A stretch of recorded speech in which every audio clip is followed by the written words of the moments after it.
Friends ఏడబ్ల్యూఎస్లో networking పార్ట్కి వస్తే కనుక OSI layer is very important. Protocols seven layers. OSI has 7 layers, very important అండి. APST NDP, you need to remember APST NDP అంటే A for application layer, P for presentation layer, S for session layer, T for transport layer, N for network layer, D for data link layer, P for physical layer. APST NDP application layer, presentation layer, session layer, transport layer, network layer, data link layer and physical layer. ఇది 7 layers, very important అండి. ఈ డయాగ్రామ్లో చూస్తే కనుక application లేయర్లో HTTP, FTP, SMTP ఇవన్నీ ఉన్నాయి. అంటే HTTP, FTP file transfer protocol, SMTP mail transfer protocol ఇలాంటివన్నీ. అలాగే ఇక్కడ ప్రెజెంటేషన్ లేయర్కి వస్తే కనుక ఎన్క్రిప్షన్, ఎన్కోడింగ్, కంప్రెషన్లు అని అంటే డేటా ఎన్క్రిప్షన్లు, డేటా కంప్రెషన్లు, డేటా ఎన్కోడింగ్లు అంటే ప్లే విత్ డేటా అనమాట. సెషన్ లేయర్స్లో ఏమున్నాయి? సెషన్ సాకెట్స్ ఈ విధంగా ఉన్నాయి. Transport layer TCP, UDP very important, data ట్రాన్స్ఫర్కి సంబంధించింది. నెట్వర్క్ లేయర్ అంటే అంతా రౌటింగేనండి. డేటా అనేది in the form of packets. చూడండి అక్కడ ప్యాకెట్స్ అనేది కనబడుతుంది. ఐపీ అంటే ఇంటర్నెట్ ప్రోటోకాల్, ఐసిఎంపి, ఐజిఎంపి ఇవన్నీ ఉన్నాయి. డేటా లింక్ లేయర్కి వచ్చేసరికి ఏమున్నాయి? Ethernet, wifi. Data link layer, wifi, Ethernet అనేది డేటా లింక్ లేయర్కి వస్తుందండి. ఫిజికల్ లేయర్లో అంటే ఫిజికల్ లేయర్లో డేటా అనేది సెండర్ నుంచి రిసీవర్కి అంటే source to destination in the form of raw data, that is called binary format, that is called zeros and ones. Data అనేది జీరోస్ వన్స్ బైనరీ ఫార్మాట్లో రా డేటా అనేది ఫ్లో ఉంటుంది. అంటే ఒక్కొక్క లేయర్కి ఒక్కొక్క స్పెషాలిటీ ఉంటుంది, ఒక్కొక్క లేయర్కి ఒక్కొక్క స్పెషలైజేషన్ ఉంటుంది, ఒక్కొక్క లేయర్కి ఒక్కొక్క ప్రోటోకాల్ ఉంటుంది. సో ఆ లేయర్లో జరుగుతుంది. ఫిజికల్ లేయర్లో డేటా ఫ్లో అనేది సెంటర్ నుంచి రిసీవర్కి లేదా సోర్స్ నుంచి డెస్టినేషన్కి in the form of binary ఫార్మాట్లో జరుగుతుంది. అలాగే డేటా లింక్ లేయర్లో ఎథర్నెట్, వైఫైకి సంబంధించిన ఇన్ఫర్మేషన్ ఉంటుంది. అలాగే ఇక్కడే యాక్చువల్గా చెప్పాలంటే ఎథర్నెట్, వైఫై అంటే 802.5, 802.6 ప్రోటోకాల్స్ ఇవన్నీ ఉండేవి. ఇన్ డెప్త్ మళ్ళీ చెప్తానండి. Network layer data flow in the form of packets. మన డేటా అనేది ప్యాకెట్స్ రూపంలో ఉంటుంది. ఆ ప్యాకెట్కి కంటెంట్స్ హెడర్ అండ్ ఫోటర్ అని ఇవన్నీ ఉంటాయండి. హెడర్ అండ్ ఫోటర్, హెడర్లో టోటల్ ఇన్ఫర్మేషన్ ఉంటుంది, అంటే ఎక్కడి నుంచి ఎక్కడికి వెళ్ళాలి ఇవన్నీ. టైలర్ అంటే ఎండింగ్ అనమాట. ట్రాన్స్పోర్ట్ లేయర్ టీసీపీ, యూడిపి అనేది వెరీ ఇంపార్టెంట్. టీసీపీ అంటే ట్రాన్స్పోర్ట్ కంట్రోల్ ప్రోటోకాల్ అని. ఆ విధంగా ట్రాన్స్పోర్ట్ నేమ్లోనే ఎగ్జిస్ట్ అయి ఉంటుందండి కాన్సెప్ట్. ఇండియన్స్ నేమ్స్ పెట్టడంలో ఫస్ట్ అసలు చెప్పాలంటే మనం నేమ్స్ గుర్తుపెట్టుకుంటే సరిపోయిద్దండి. కాన్సెప్ట్ ఆ నేమ్లోనే ఉంటుంది, వెరీ సింపుల్. సెషన్ లేయర్లో డేటా అనేది సెషన్స్, రీప్లే, సాకెట్స్ ఈ విధంగా ఉంటుంది. ప్రెజెంటేషన్ లేయర్లో TLS, SSL data compression, data encryption, ఎన్కోడింగ్లు ఇవన్నీ ప్రెజెంటేషన్ లేయర్ అంటే ప్లే విత్ డేటా. అప్లికేషన్ లేయర్లో HTTP file transfer protocol, FTP simple mail transfer protocol, SMTP ఇవన్నీ. ఇంకా రైట్ మస్ట్కి వస్తే అప్లికేషన్ లేయర్లో ఏమన్నాయండి? SQL injection, cross site scripting, DDoS attack. Presentation లేయర్లో డేటా గురించిన ఇన్ఫర్మేషన్ అంటే ప్లే విత్ డేటా అనుకున్నాక ఏమేమి ఉంటాయో చూద్దాం. Character encoding attacks, SSL stripping, data compression, data manipulations ఇవన్నీ. సెషన్ లేయర్లో వస్తే రైట్ మోస్ట్ ఏమన్నాయండి? Session replay, session fixation attacks, man in the middle attacks. Transport లేయర్లో యూడిపి ఫ్లడ్, ఎస్వైఎన్ ఫ్లడ్ అన్నారు అంటే సింక్రొనైజేషన్. అలాగే నెట్వర్క్ లేయర్కి వస్తే ఏముంది? IP spoofing, route table manipulation ఇలాగా ఉన్నాయి. అలాగే డేటా లింక్ లేయర్లో ఉన్నాయి MAC address spoofing, ARP spoofing, switch flooding. Physical లేయర్లో ఏమున్నాయండి? Right most eavesdropping, tapping, physical tampering, electromagnetic interference.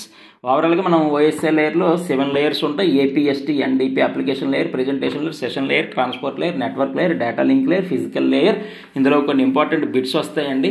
Concept అనేది నేమ్లోనే ఎగ్జిస్ట్ అయిపోయింది. ఈ డయాగ్రామ్ని బాగా అనాలిసిస్ చేసి డయాగ్రామ్ని బాగా గుర్తుపెట్టుకోండి. ఇన్ డెప్త్ మళ్ళీ నెక్స్ట్ సెషన్లో ఉంటుందండి. ఇన్ డెప్త్ అనేది నెక్స్ట్ సెషన్లో మనకి వస్తుంది.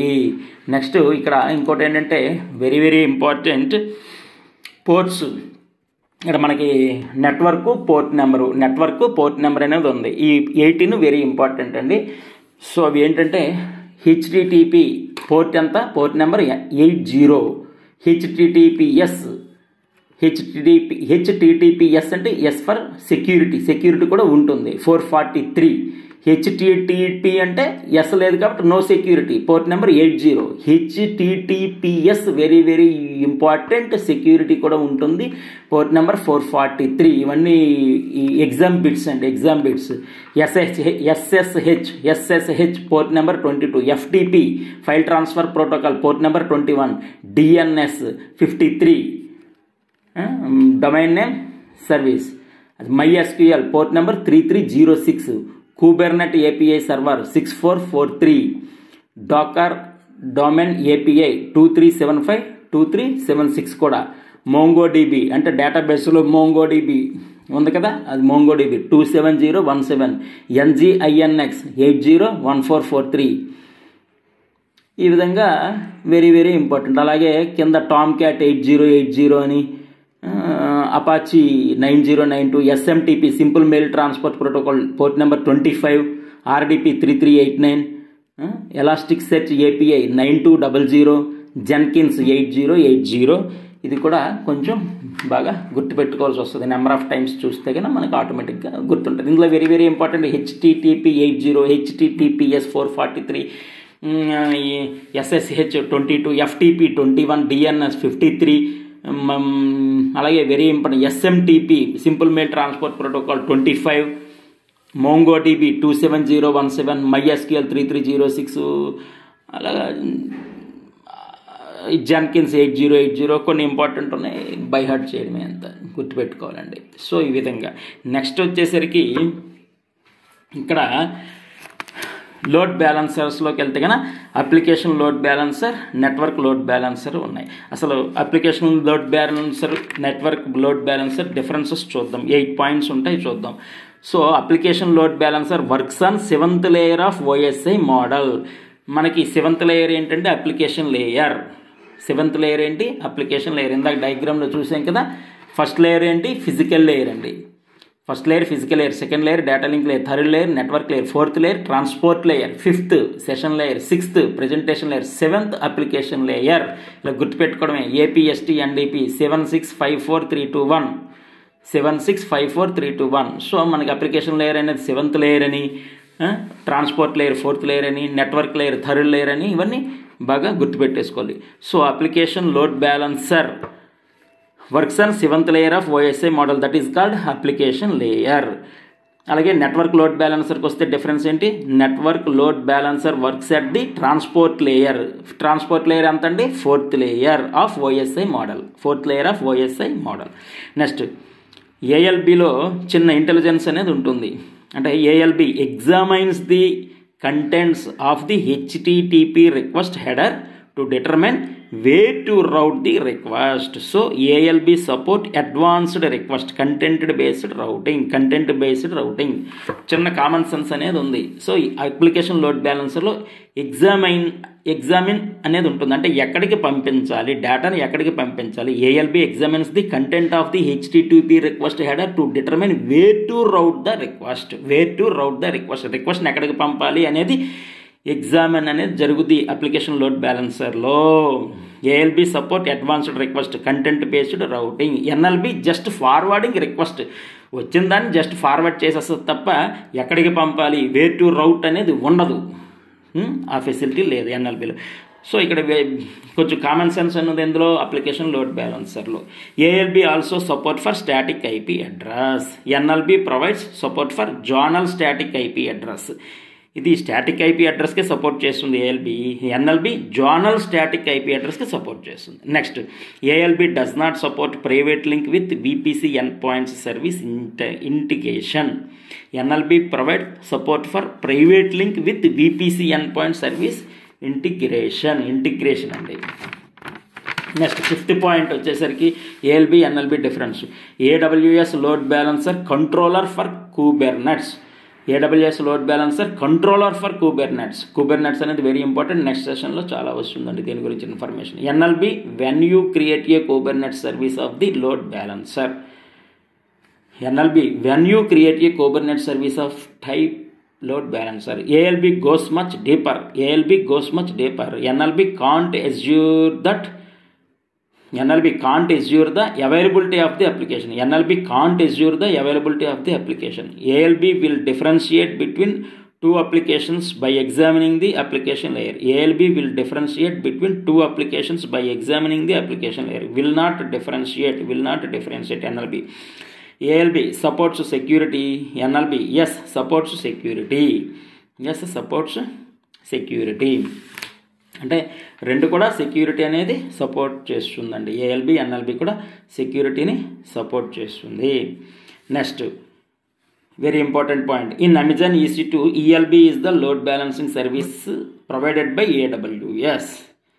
అంటే ఇన్ అమెజాన్ EC2లో elastic load balancer, ELB stands for elastic load balancer, is the load balancing service provided by AWS. ELB అంటే ఏంటో చూద్దాం. Elastic load balancer supports forwarding traffic from NLB to ALB. అంటే NLB నుంచి ALBకి ట్రాఫిక్ని forward చేస్తుంది. Supports forwarding traffic from NLB to ALB అంటే network load balancer నుంచి అప్లికేషన్ లోడ్ బ్యాలెన్సర్కి వెళ్తుంది. With this future application బుల్ట్ on ALB. అలాగే లోడ్ బ్యాలెన్సర్ అంటే ఏంటో చూద్దాం. మనం లోడ్ బ్యాలెన్సర్ అంటే ఏం లేదండి, సింపుల్ బ్యాలెన్స్ ద లోడ్ అంటే మీకు ఆల్రెడీ కాన్సెప్ట్ అర్థమైపోతుంది. When the load balancer routes the request to the instance. అంటే 1,00,000 రిక్వెస్ట్లు ఉన్నాయి. 1,00,000 రిక్వెస్ట్లు ఉంటే ఆ 1,00,000 రిక్వెస్ట్లు ఒకే దాని మీద ఒకే ఇన్స్టాన్స్ మీదకి పంపించేస్తే ఏమైద్ది? చచ్చూరుకుంటుంది. సో ఏం చేస్తారంటే ఒక ఇన్స్టాన్సెస్ 10 ఉన్నాయి అనుకోండి. ఈ 1,00,000 రిక్వెస్ట్స్ని ఏ ఇన్స్టాన్స్ అయితే హెల్దీగా యాక్టివ్గా ఉందో ఆ రిక్వెస్ట్ తీసుకోవడానికి రెడీగా ఉందో సో ఆ ఇన్స్టాన్స్కి ఫార్వర్డ్ అవుద్ది ఈ నెంబర్ ఆఫ్ రిక్వెస్ట్. మనం ఆల్రెడీ చెప్పుకున్నాం క్యాంపింగ్లో కానీ లేదా పెద్ద పెద్ద హోటల్స్లో కానీ ల్యాక్స్ ఆఫ్ రిక్వెస్ట్ వస్తూ ఉంటాయండి. Example banking payment gateway project తీసుకోండి. ఇండియన్ పేమెంట్ గేట్వే కానీ USA పేమెంట్ గేట్వే కానీ ఏదైనా పేమెంట్ గేట్వే తీసుకుంటే ఏదైనా మర్చెంటర్ దగ్గరికి అంటే ఫర్ ఎగ్జాంపుల్ డీమార్ట్ ఉంటుంది, బిగ్ బజార్ ఉంటుంది, ఇలాగ నెంబర్ ఆఫ్ మర్చెంట్స్ ఉంటారు. వాళ్ళ దగ్గరికి HDFC బ్యాంక్ క్రెడిట్ కార్డు రావచ్చు, యాక్స్ బ్యాంక్ క్రెడిట్ కార్డు రావచ్చు, ఎస్ బ్యాంక్ క్రెడిట్ కార్డు రావచ్చు, ICICI బ్యాంక్ క్రెడిట్ కార్డు రావచ్చు, బ్యాంక్ ఆఫ్ బరోడా క్రెడిట్ కార్డులు రావచ్చు. సో నెంబర్ ఆఫ్ బ్యాంక్స్ ఉన్నాయి కాబట్టి state bank of India credit card రావచ్చు, ఏ క్రెడిట్ కార్డు అయినా రావచ్చు. సో ఇలాగా వరల్డ్లో ఉన్న మర్చెంట్స్ అందరి దగ్గరికి అన్ని రకాల క్రెడిట్ కార్డులు మిలియన్స్లో ఉంటాయి. అన్ని మిలియన్స్ రిక్వెస్ట్ని ఒకే ఇన్స్టాన్స్ మీద పంపిస్తే ఇది ఇన్స్టాన్స్ ఢమాల్ అంటుంది, వామ్మో నా వల్ల కాదంటది. సో ఏ ఇన్స్టాన్స్ అయితే ఆ రిక్వెస్ట్ని తీసుకోవడానికి ప్రాసెస్ చేయడానికి రెడీగా ఉందో, ఏ ఇన్స్టాన్స్ అయితే హెల్దీగా ఉందో, ఏ ఇన్స్టాన్స్ అయితే యాక్టివ్గా ఉందో ఎవ్రీ 5 మినిట్స్కి చెకింగ్ ఉంటుందండి. ఏ ఇన్స్టాన్స్ రెడీగా ఉంది, హెల్దీగా ఉంది, యాక్టివ్గా ఉంది, రిక్వెస్ట్ తీసుకోవడానికి రెడీగా ఉంది, ఎవ్రీ 5 మినిట్స్కి చెకింగ్ ఉంటుంది. సో వాటికి మాత్రమే ఈ లక్షల రిక్వెస్ట్లు మిలియన్స్ రిక్వెస్ట్లు అనేది ఆ ఇన్స్టాన్సెస్కి వెళ్తాయి ప్రాసెస్ చేయడానికి. క్రెడిట్ కార్డుల రిక్వెస్ట్లు HDFC, Axis, ICICI credit card, Yes bank, bank of Baroda, ఇలా number of banks, number of credit cards, debit cards రిక్వెస్ట్లు ప్రాసెస్ చేయాలి. ఫర్ ఎగ్జాంపుల్ పేమెంట్ గేట్వే అంటే అది అలాంటిది. సో మీకు కాన్సెప్ట్ అర్థం అవ్వడానికి చెప్పాను. లోడ్ బ్యాలెన్సర్ అంటే balance the load. When the load balancer routes the request to the instance, if the EC2 instance health is good, then only route to that particular instance. Load balancer checks health of the instance for every 5 minutes. Every 5 minutes ki health check చేసి ఆ ఇన్స్టాన్స్కి ఆ రిక్వెస్ట్లని పంపిస్తుంది. ఏది పంపిస్తుంది? Load balancer పంపిస్తుంది. If the EC2 instance health is good, then only route to that particular instance. Load balancer అనేది ఏ ఇన్స్టాన్స్ అయితే హెల్తీగా యాక్టివ్గా తీసుకోవడానికి రిక్వెస్ట్ ప్రాసెస్ చేయడానికి రెడీగా ఉంటుందో వాటికి మాత్రమే పంపిస్తుంది. అంటే all you are smart boss, ఇంతసేపు ఎక్స్ప్లెయిన్ చేయక్కర్లేదు, all you are brilliants. Next auto scaling means increase decrease, up and down. Auto scaling అంటే యాజ్ పర్ అవర్ రిక్వైర్మెంట్ అంతే. Instances increase or decrease, up or down maximize or minimize as per requirement. Auto scaling అంటే no manual interaction. Auto పేర్లోనే ఉంది, ఆటోమేటిక్గా జరిగిపోతుంది. At least 2 instances request at least 2 instances required. If one instance is down, then load balancer route to the other healthy instance. Backup అనేది very very important అండి. Instance హెల్తీగా యాక్టివ్గా రెడీగా ప్రాసెస్ చేయడానికి రెడీగా ఉంటే ఆ ఇన్స్టాన్స్కి రిక్వెస్ట్ అనేది వెళ్తుంది.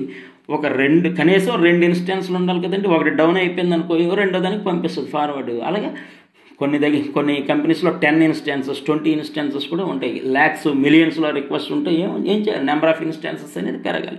ఒక ఇన్స్టాన్స్ ఉందనుకోండి, డ్రాబ్యాక్ ఏంటి? ఆ ఇన్స్టాన్స్ పడుకోవడం మీన్స్ హెల్త్ నాట్ గుడ్. నాకు ఓపిక లేదు, ఆల్రెడీ 1,00,000 రిక్వెస్ట్లు ప్రాసెస్ చేశాను, 1 million రిక్వెస్ట్లు నా వల్ల కాదా అంటది ఇన్స్టాన్స్. అప్పుడు ఏం చేస్తాం? So number of instances required. Minimum ఎన్ని ఉండాలి ఇన్స్టాన్సెస్? 2 instances ఉండాలని చెప్తున్నారు. Next, there are 4 types of load balancers. 4 రకాల లోడ్ బ్యాలెన్సర్స్ ఉన్నాయంట. అందులో 2 types వెరీ ఇంపార్టెంట్. ఒకటి అప్లికేషన్ లోడ్ బ్యాలెన్సర్ లేయర్ 7 అనేది application load balancer, application layer 7 అలా గుర్తుపెట్టేసుకోవడం. Network load balancer that is called layer 4. Application load balancer works on layer 7 application layer. Network load balancer works on layer 4 that is transport layer. Application is very very exam question and entry question. Application load balancer works on application layer that is called layer number 7. Network load balancer works on transport layer that is called layer 4. Thank you boss, wish you all the very best. Please forward to the concern, please subscribe, forward to sharing. Thank you.